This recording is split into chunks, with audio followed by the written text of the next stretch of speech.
Pregação prática e eficaz é o nosso tema hoje. É dia da gente meditar detidamente em alguns temas. Sempre a gente faz isso às terças-feiras. E hoje eu senti no meu coração de falar sobre a pregação prática e eficaz. Quem pensa que a igreja parou de evangelizar nesse tempo de coronavírus, está enganado. Tem gente evangelizando, tem gente pregando, e por uma simples razão, porque já estavam acostumados a pregar. Não estou falando da pregação no nosso templo, a pregação num palanque, a pregação num palco, numa televisão, no rádio. Eu estou me referindo às pessoas que têm aquela sede, o desejo de falar de Jesus, testemunhar, coisas simples.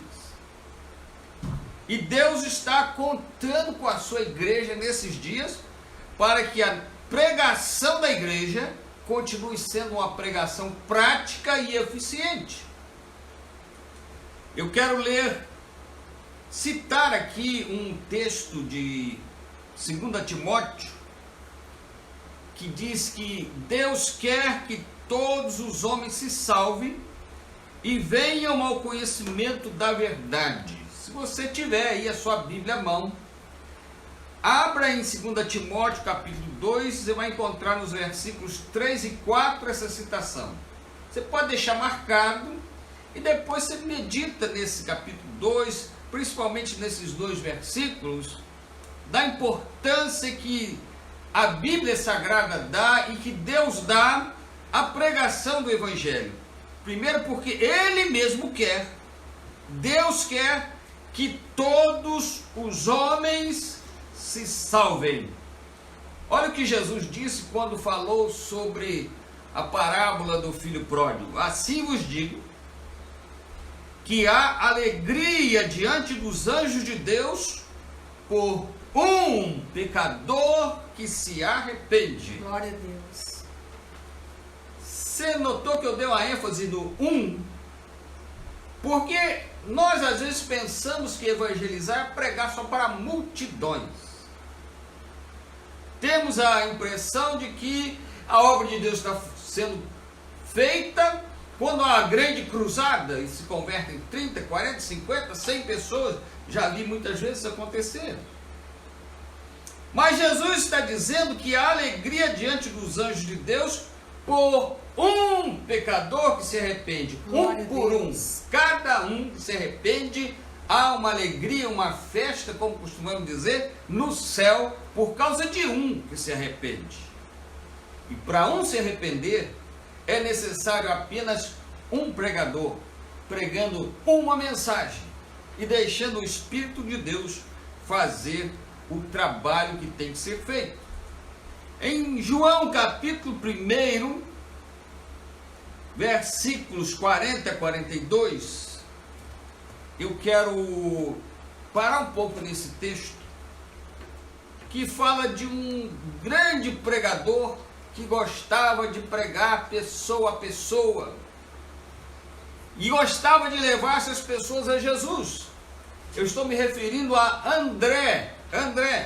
E diz assim o texto bíblico: era André, irmão de Simão Pedro, um dos dois que ouviram aquilo de João e o haviam seguido. Este chamou primeiro a seu irmão Simão e disse-lhe: achamos o Messias, que traduzido é o Cristo. E levou-o a Jesus.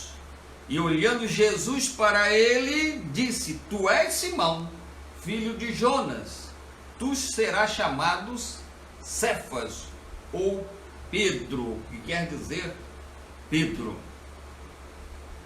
Olha como é interessante esse texto. André era discípulo de João o Batizador. João também teve seguidores. Ele não era o Cristo, mas ele tinha seguidores. Ele disse: eu sou a voz que clama no deserto, preparando o caminho do Senhor.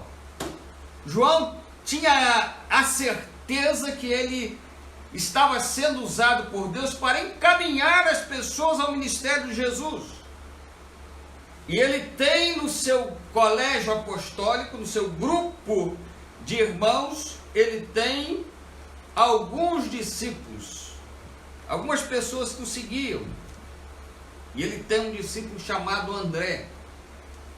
João falou tão bem de Jesus, do seu grupo de discipulado, que André ficou na expectativa de conhecer Jesus. O que eu posso notar aqui é que João não teve o menor ciúme de André. João disse: não, você é meu discípulo, você não pode ir lá congregar com Jesus. Não, não, fica aqui comigo, você começou comigo, você vai terminar comigo. João não teve essa pretensão de ter os discípulos como seus, mas fez questão de apresentar a todos os seus discípulos o principal. Quem era o principal? Jesus. Jesus aparece e ele diz: eis aí o Cordeiro de Deus que tira o pecado do mundo. João apresentou Jesus a André, e André foi ter com Jesus. Eu tenho algumas coisas por interessante na leitura bíblica. Nesse livro de João, nesse capítulo de João 1, algumas frases assim chamam a atenção. Uma frase nos chama muito a atenção, que é a frase no dia seguinte. João 29, no dia seguinte João viu a Jesus que vinha para ele. João 1,35, no dia seguinte João estava outra vez ali. João 1,43, no dia seguinte que Jesus ia a Galileia. Eu tiro uma lição daqui muito importante. Pregar, que é o mesmo que discipular, pregar com o intuito de fazer discípulo, não é uma atividade que a gente tem só num dia marcado, só no domingo, na terça, na quinta, mas é o dia a dia daquele que quer proclamar Jesus. No dia seguinte, João viu a Jesus, e ele não viu e não guardou Jesus só para ele. Ele viu Jesus e mostrou Jesus aos seus discípulos. João Batista entendia que o importante na sua pregação não era ele, mas era o próprio Cristo, que era o Cordeiro de Deus. No dia seguinte, João estava outra vez ali na companhia de 2 de seus discípulos. Quem escreveu esse livro foi João, não o João Batista, mas o outro João, que foi discípulo de Jesus. E uma característica dos escritos de João é que ele não cita o seu nome como sendo autor ou participante de alguma atitude. E ele diz aqui no seu relato que no dia seguinte estava outra vez ali na companhia de 2 dos seus discípulos. Um era André, o outro com certeza era o próprio João. João não o Batista, mas o outro João que foi discípulo de Jesus. Porque João Batista, eu encurtei, coloquei JB, João Batista, ele era um preparador, ele era um pregador, ele era uma voz, ele estava preparando pessoas para levar a Jesus. Ele tinha certeza que o importante era o Cordeiro de Deus, era Jesus. Abri um parênteses aqui para falar uma coisa. Tem muita gente que está pregando pensando que ele é a pessoa mais importante. Se eu não pregar, as pessoas não se convertem. Se eu não for, não vai ter culto. Se eu não cantar, não vai ter louvor. Engano. João tinha a convicção de que ele estava ali na função de preparar o caminho para outros irem a Jesus. Glória a Deus. E diz a Bíblia, no dia seguinte, que Jesus ia a Galileia e achou a Filipe e disse: segue-me. Olha como o pregar o Evangelho é coisa do dia a dia. Eu queria chamar a atenção para esses dias seguintes, para dizer isso para você que está me ouvindo. Pregar o Evangelho, você não precisa esperar domingo, você não precisa esperar reunião, você não precisa esperar uma festividade. Pregar Jesus é coisa do dia a dia, é corriqueiro. No dia seguinte, estava lá João. No dia seguinte, estava lá João e seus discípulos. No dia seguinte, estava lá João e seus discípulos. Jesus ia para Galiléia e escolheu mais um, escolheu Filipe. André, então, nos dá uma boa lição de como ter uma pregação eficaz. Talvez as pessoas digam assim, eu vou ser um pregador eficaz, eu quero ter um grande nome. Olha, André não tem um grande nome assim na história bíblica, mas é muito importante o trabalho dele. Outros podem dizer assim, não, eu vou me especializar, me doutorar, depois que eu tiver cheio de conhecimento, aí eu vou abrir o meu próprio ministério. Já vi gente falar, o meu próprio ministério. André não tinha ministério, André não tinha tempo para congregar, André não tinha preparo anterior, mas André tinha uma coisa, a vontade de crescer em Cristo, de fazer as pessoas conhecer Cristo. Glória a Deus. Eu fiz aqui um esquema para a gente tentar memorizar a atitude de André. Primeiro, André era um discípulo de João, o batizador. Ele andava com João. Na sequência, eu observo que André vê e ouve Jesus. Uma coisa interessante, que às vezes nós queremos pregar o evangelho só nas palavras, no bilhetinho, mas as pessoas precisam ver alguma coisa para se chegarem a Deus. Precisa ver uma atitude, precisa ver uma ação de Deus. Às vezes precisa ver um milagre, precisa ver fé. E João treinava os seus discípulos. André era discípulo de João, ele vê e ouve Jesus. E olha a atitude de André. André não saiu correndo dizendo, eu achei o Messias, olha gente, presta atenção em mim, eu achei o Messias, eu sou bom, eu sou André, eu achei o Messias. Ele não teve essa pretensão. Ele disse, achamos o Messias. Ele foi a seu irmão Pedro e disse, Pedro, achamos o Messias. Eu achei e você vai achar também. Glória a Deus. Olha que atitude nobre de André. Achamos o Messias. E na sequência, André leva o seu irmão a Jesus. E Jesus gosta tanto de Simão. Simão é um nome muito comum na Palestina. E Jesus resolve dar um diferencial para Pedro. Você vai ser Cefa, pedra, Pedro. Também me traz uma outra lição. Sempre que a gente encontra com Jesus, alguma coisa na nossa vida muda. Muda o nosso nome. O nome de registro, não. Mas muda o nome. Muita gente tinha o nome de Beberrão antes de ser Jesus. Mudou o nome, apagou esse nome de Beberrão. Alguns chamam até de Crentão. Pode chamar de Crentão, mas mudou. Outros têm outros nomes terríveis, mas quando vem para Jesus, muda. Em Angra dos Reis, lá pelos anos 60, no início da obra, lá naquela cidade, tinha um senhor muito querido na sociedade onde ele morava, mas ele era muito dado ao alcoolismo.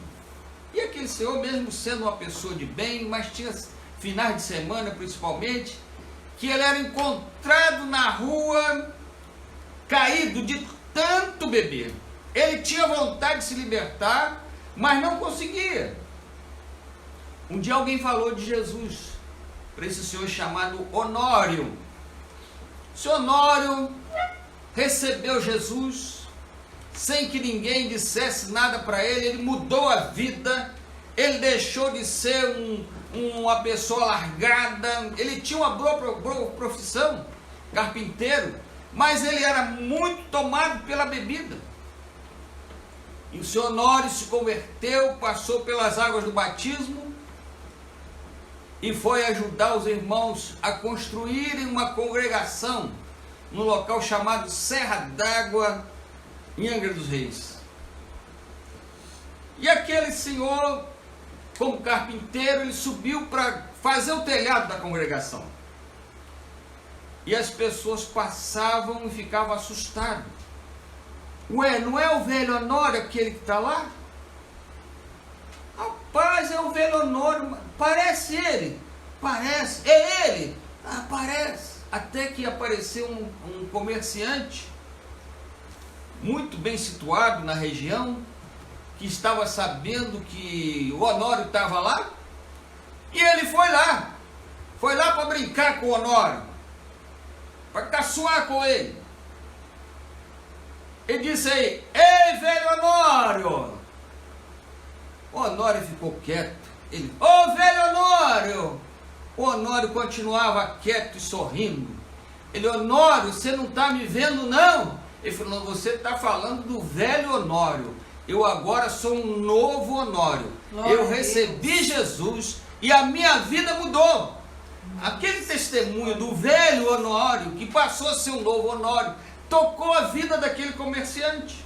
Ele recebeu Jesus e ainda por cima ainda fez a doação das telhas para o telhado da igreja.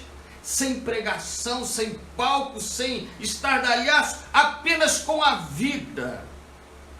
E André levou Pedro a Jesus e disse: Pedro, nós achamos o Messias.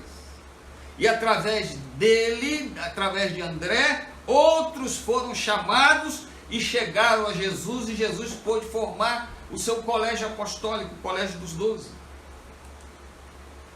André representa para nós a pessoa que se encontrou com Cristo, levado por outro, levado por João Batista. E nós não podemos perder a oportunidade de pregar nesses moldes. Quanta gente a gente conhece, que não conhece Deus. Não seria a hora da gente levar um testemunho? Não precisa pensar em pregações prolongadas, levar uma palavra de Deus a uma pessoa que você conhece? Ou pegar uma indicação de um amigo que está precisando. Hoje é muito comum as pessoas procurarem os crentes na hora que precisa de oração para a enfermidade. Não seria a hora da gente levar Jesus além da cura da enfermidade? André representa a pessoa que se encontrou com Cristo, levado por outro, levado por João Batista. André tornou-se um especialista em levar alguém a Cristo. Pregação eficaz não é pregação que só tem beleza, não é pregação que só tem pompa. Pregação bonita é aquela que leva uma pessoa pelo menos a Jesus. Jesus disse: há muita alegria, os anjos fazem festa no céu quando um pecador se arrepende. Glória a Deus. André tornou-se especialista em levar alguém a Cristo. Levou Simão Pedro. E depois você se lembra naquele episódio da multiplicação dos pães e peixes? Para você se lembrar, depois você abre em João capítulo 6, versículos 8 e 9. Você vai encontrar que André levou o menino que tinha os pães e os peixes a Jesus. Que especialidade! Levar as pessoas a Jesus. Glória a Deus. Funciona muito mais do que uma pregação rebuscada. Levar alguém a Cristo. André simboliza a forma mais simples de pregar. Pregar com a vida, testemunho pessoal. Se esforçar por levar alguém a Cristo e não mandar alguém a Cristo. Às vezes a gente encontra pessoas que dizem: olha, eu vou mandar um colega meu lá no culto onde o senhor está congregando. Já é alguma coisa. Mas melhor do que mandar alguém ao culto é levar alguém a Cristo. E depois que esse alguém tiver a Cristo, ele vai com você ao culto e vai ficar com você congregando lá com toda certeza. André Glória a simboliza Deus. a forma mais simples de pregar o Evangelho.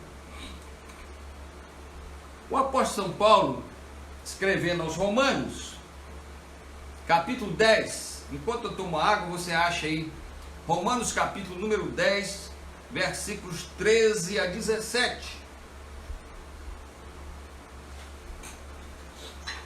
Diz assim a palavra do Senhor. Está aí na tela. Não sei se você está conseguindo ler aí, mas se não estiver conseguindo ler, você pode procurar aí na sua Bíblia. Diz assim: porque todo aquele que invocar o nome do Senhor será salvo. Versículo 14. Como, pois, invocarão aquele em quem não creram? E como crerão naquele de quem não ouviram? E como ouvirão se não há quem pregue? E como pregarão se não forem enviados? Essas perguntas estão todas sincronizadas, relacionadas uma à outra. Perguntas que nos fazem refletir sobre a forma de evangelizar.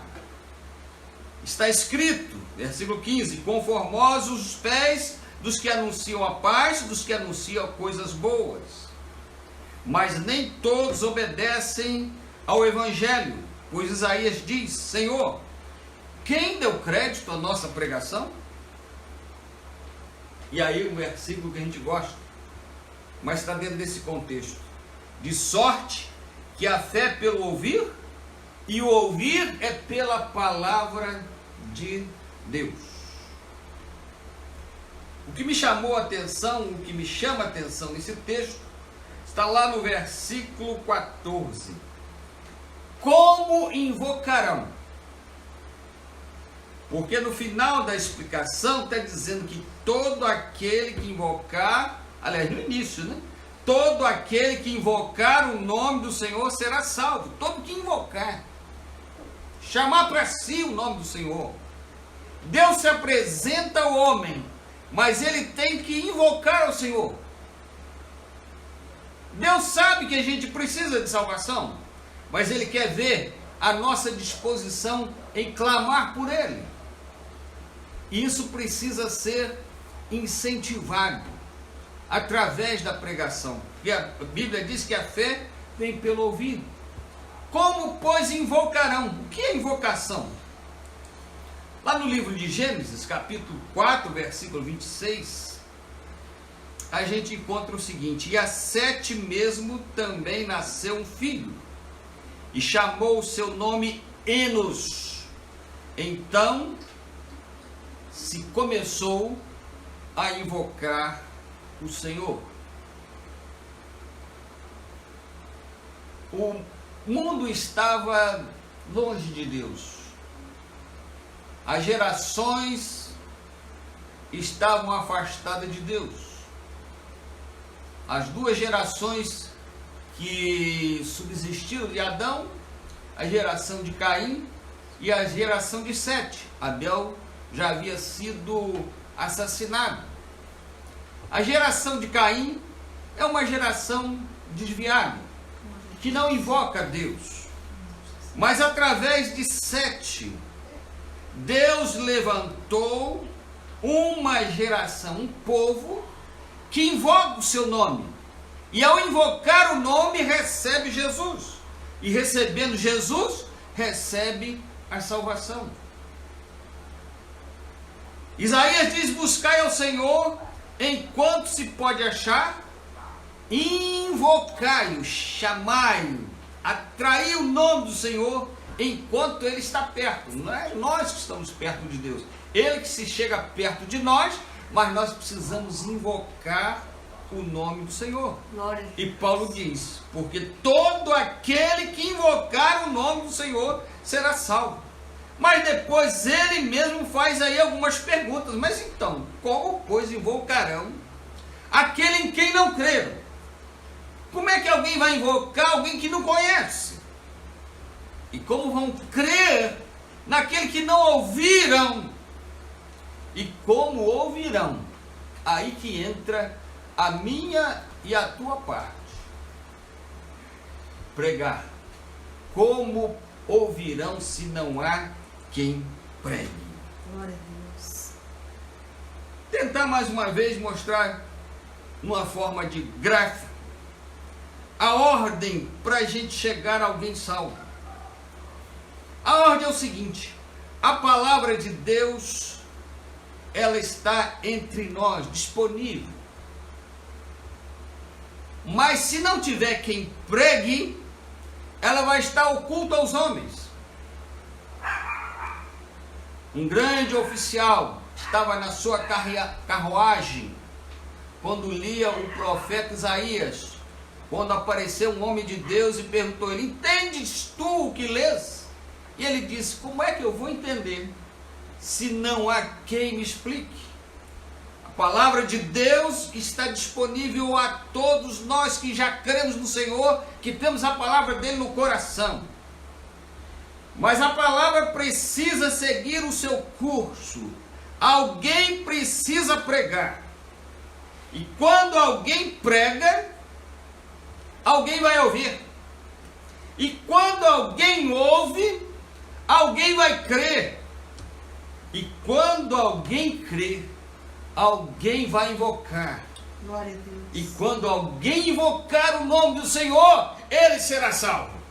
Amém, Jesus. Olha só como é bonito a gente falar em pregar o Evangelho, mas não a pregação assim. Quem sabe pregar e prega e ter oportunidade, também não estou condenando, mas estou dizendo que cada um de nós pode ser um pregador da palavra de Deus para alguém.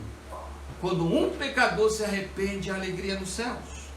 A palavra de Deus está disponível. Alguém precisa pregar para alguém ouvir, para alguém crer e para alguém invocar. E quando esse alguém invocar, ele vai receber a salvação do Senhor. É isso que André nos ensinou.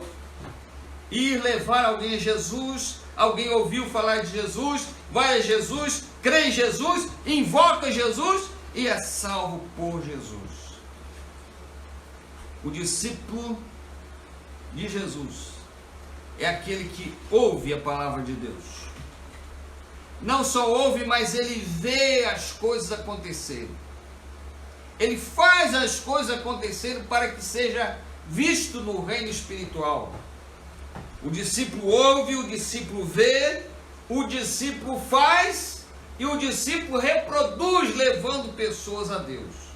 Essa é a lição que André nos deixa como pregador eficaz.